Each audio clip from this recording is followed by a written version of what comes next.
Hello everyone, my name is Sutton the Wolf, and welcome back once again to NekoPara Volume 3. On the last episode, we had a rather hilarious little monologue from Shigure about wanting to be a cat girl, about being a Neko paradise. It was glorious. Probably my favorite scene of all of these games. It is hilarious. But regardless, it looks like all the cat girls are now coming to terms with the fact that they are all Kashou's lovers, and we are about to see the aftermath of said realization, I guess? I don't know. Kind of trailed off there. But, I'm real quick, I'm a little bit curious as to what's going to happen now, because we still have 2 chapters left, I think? I'm pretty sure there are 2 chapters left, and I don't really know what's left to do. Like, I'm not quite sure. Like, they must have some kind of aftermath stuff going, but we'll have to see. I'm kind of excited. So, let's get into it, shall we? Hello! Welcome to Jealousy! Table for 3.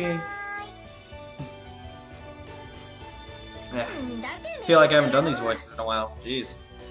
What was that? You wanna go? You really wanna go, long hair? Jeez, you were going at it already. Do you? Do you really want to?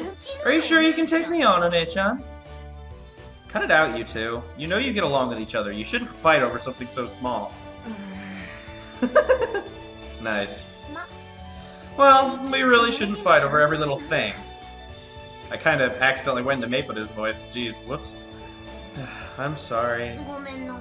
It's relatively hard, I have to say. It's relatively hard to remember and consistently, like, put out the voices that you give each of these characters.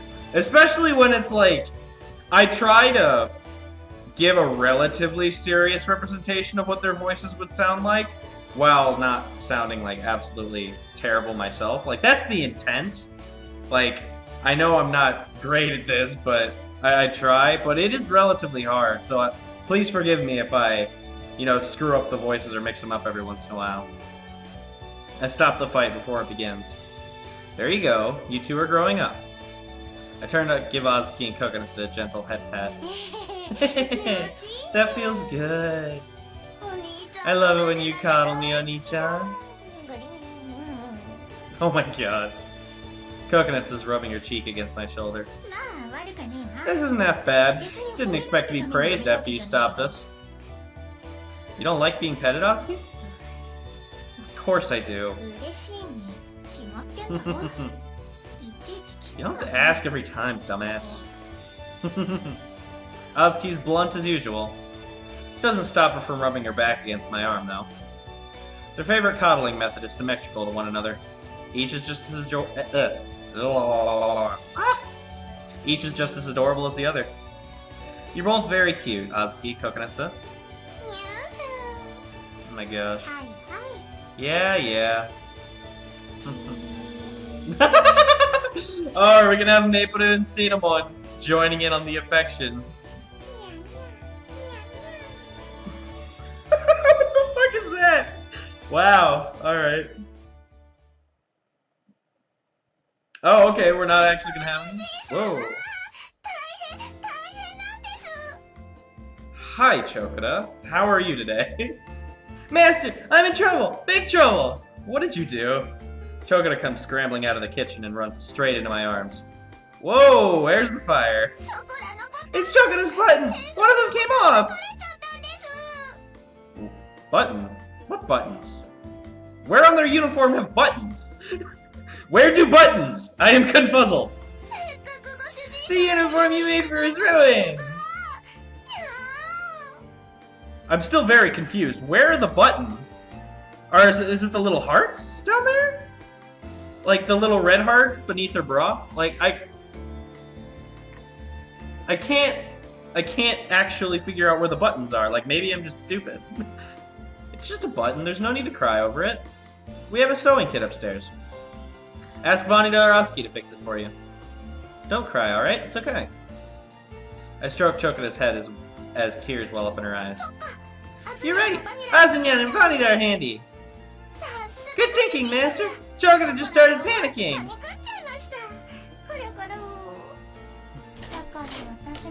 I've told you before. But I don't hate that sloppy, spoiled side of yours, Chokora. You sure have it rough, Vanita. I pet Vanida's head out of sympathy. I do it because I like Chokora. There's no need for thanks. Yeah, Vanita is, like, devoted to Chokora. Like, it seems like almost everything she does is for Chokora. Besides, it made for a good excuse to see her come running to see you, Master. That's right, it was all an excuse. Alright. I can sew him your button of my own. Okay, I mean, if I'm completely honest, Chokora, you might have been able to fool me. Exactly. Lies. Definitely lies. Vanita and I nod in agreement. You don't have to be shy about coddling either, Vanita. You're one of my companions, after all. I'd appreciate it if you didn't take me so lightly. Just because I'm your companion doesn't mean I get lonely. Who's a good girl? What the heck? Wow, alright. Way to have nerves of steel, Vanita. That sneak attack! Oh, stop fronting. Come here. Since when has Vanita been so reluctant to have affection like that? I mean, I guess in Volume 1 she was hesitant to, like, you know, get in there because of Chokora, but, like, I don't know, it feels like she's just been blunt about wanting affection. I don't know. Maybe I don't know. I feel like, yeah, like in the first 2 volumes, it seemed like after she became Kashou's companion, she, like, would just be blunt about it. Like, I distinctly remember her saying something blunt about Chokora and Kokonatsu, and saying, like, oh, if you're gonna do something like that, do it, like, don't leave me out. Like, I could have swore she said something like that. Vanita, you sound weird!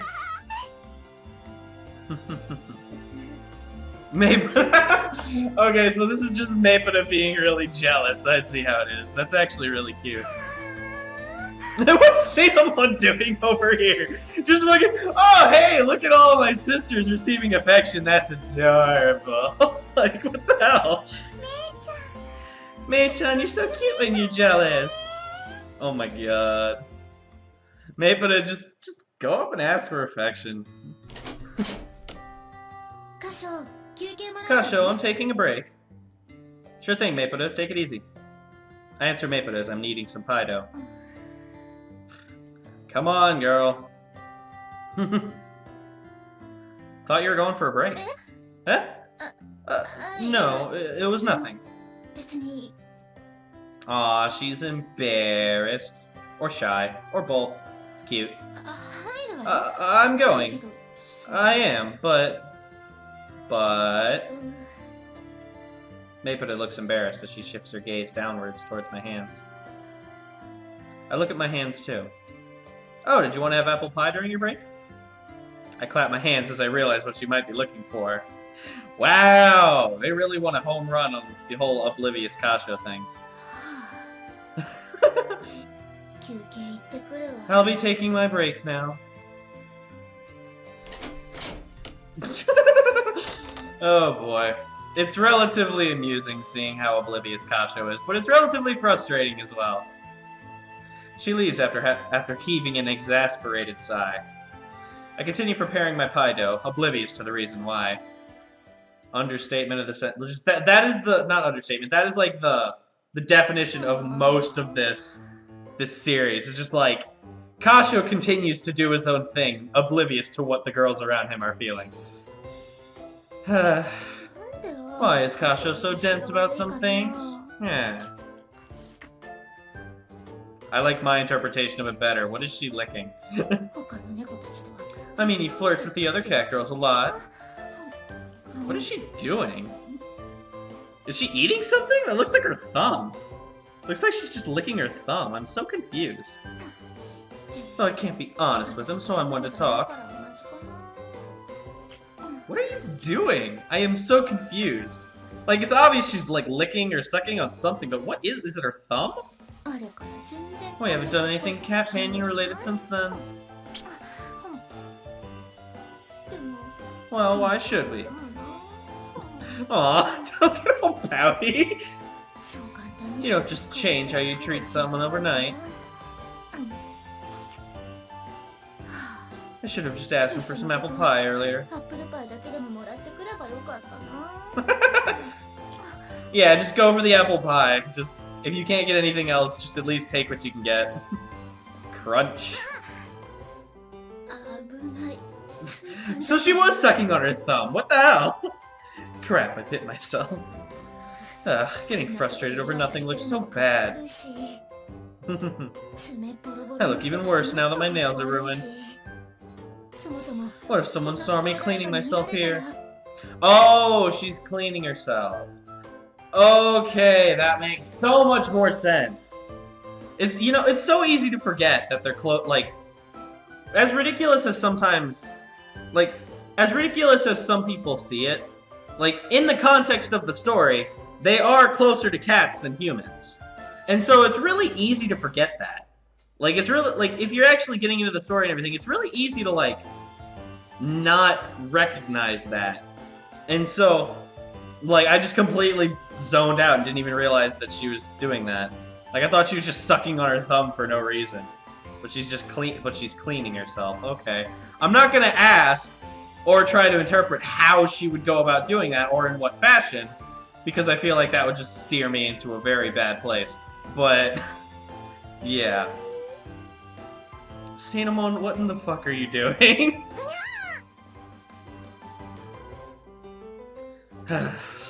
Cinnamon, when did you... When? I'm always watching over you, Mei-chan. That is creepy. Cinnamon, come on. Stop doing that. Always. When is always? So cute. This is the true essence of cuteness. I am so confused.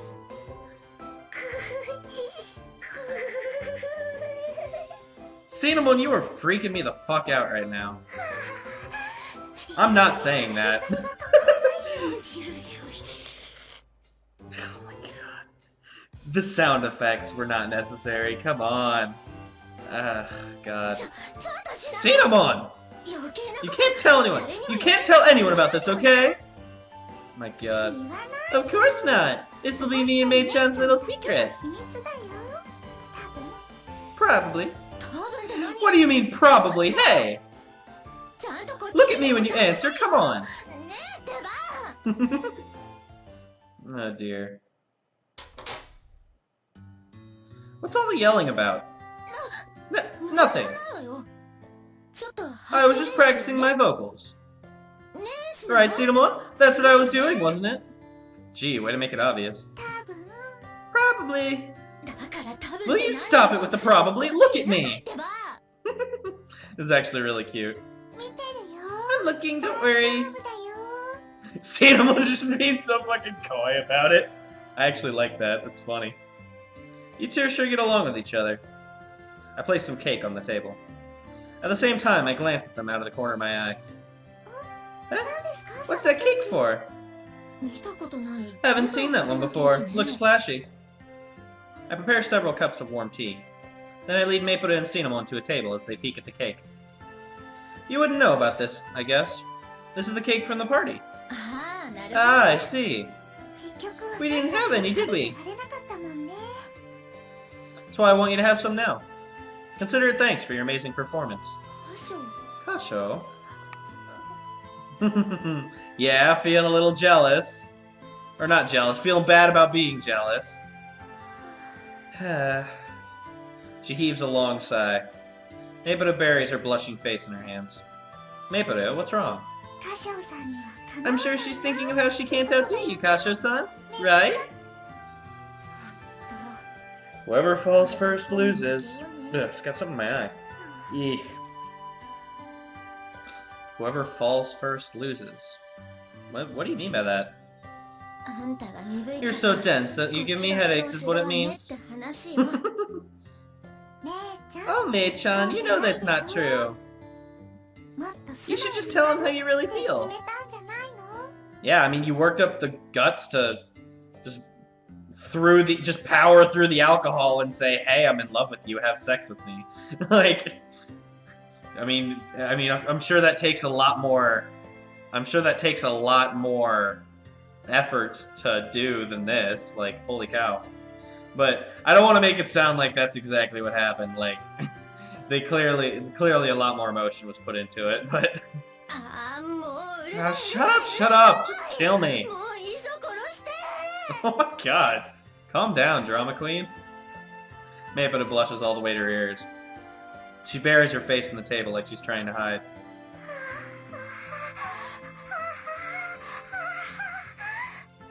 Cinnamon, can you honestly stop? Mei-chan, stop that! You're too cute! Why, Cinnamon? Just why? Oh my god. Cinnamon's losing her mind over how cute Mei-chan is! God damn it, Cinnamon. I have no comment. I'll just leave your cake and tea here. I give the strange pair a bit of space and head back to the kitchen instead. Oh boy, that was odd. That was particularly odd. Can you, like, step back, please? Oh, that's great. Alright, well, that was interesting. But regardless, that is going to do it for me today. I am out of time. So, as always, thank you so much for watching. Leave your thoughts and opinions down in the comment section down below. I will always read them, and I will always take them into account. And as always, I will see you all next time for another glorious episode of NekoPara Volume 3.